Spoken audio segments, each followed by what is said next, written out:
When a human life perishes, no matter what the cause, the whole glory of human life seems to crumble down precipitously and we die with it for some time. We are talking about this book, The Last Mile, written by Zutshi, and it's about your son who you lost at age 28, and you didn't have to go through this. Tell me first the childhood of Amit. Amit was born in 1977 in Cedar Sinai Hospital back in Hollywood, and he was a wonderful young man. He was growing up very well. He was very interested in sports, and did a lot of sports related activities. He was a very good looking, very healthy young man, and he was doing his MBA, and unfortunately he passed away because Now, of cardiac. what happened? What really happened? I mean, I read a little bit about his life and that he was into supplements, I believe, right? Yes, he in fact he was taking a variety of over-the-counter supplements, and it was kind of an obsession, which probably I think the obsession developed because of his very, very, very hectic, hectic lifestyle. He was he was going to school, he had this job, he was very involved with some campaign, and he was running around so much. And I would tell him many a times, why don't you take it easy? And he would say, I got a lot to do because I wasted a lot of time after high school. For a few years, I didn't really take life seriously. Somehow, he got into this habit of taking these supplements.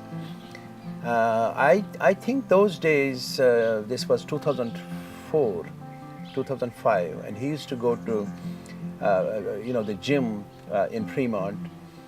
And when I visited later on, after I came to know about what he was taking. Let's rewind back and try to understand. He was a normal child. He was very picky about his food, and then he became obsessed with looking good and building his muscles and working out, which is all very normal, and it happens to 90% of the kids around in the valley.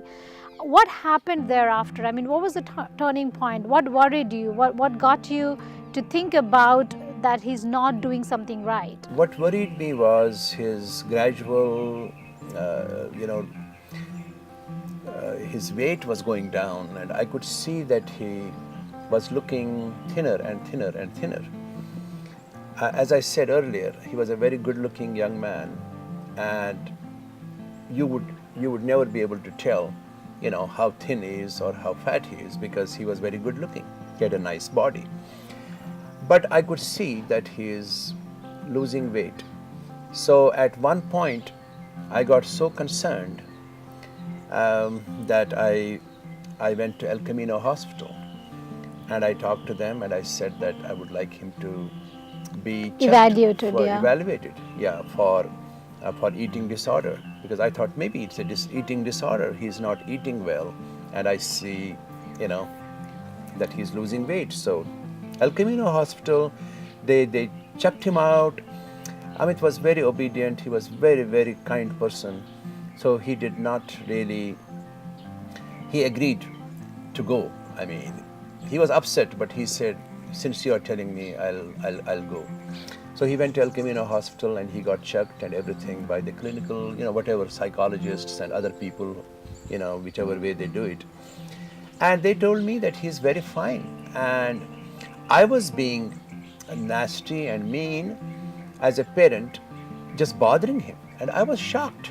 And I told this the person there, I said, why do you feel that way? And she said, well, he's a wonderful man.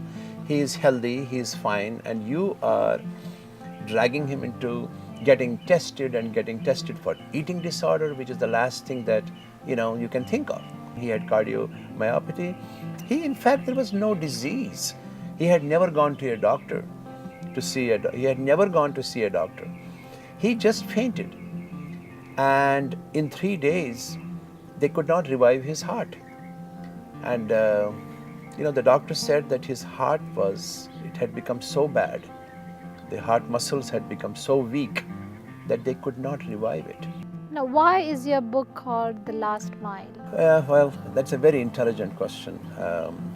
Actually, Amit, the day that 19th of, the 15th of that unfortunate day in March 2008, he had come to spend the evening, the prior evening he was with us. And in the morning, we just woke up and I saw him leaning. His head was on the sink in our bathroom downstairs, and the tap was on, and the water was on, and I just yelled and I said, "Hey, what's going?" And he didn't respond. So that's when I moved him to the couch and called 911, and they took him to Kaiser Hospital in Fremont. And when they were putting him in the thing, I mean, he was completely, his eyes were shut. I mean, he was not talking, or he was not doing anything at all. So in the that emergency vehicle, they were putting him there, and I just kind of was rubbing his feet. And when I rubbed his feet, like the way I used to when he was a child, or when he was a little younger, he just had a beautiful smile on his face, and So, do you that comprehend was the that last he knew it was you?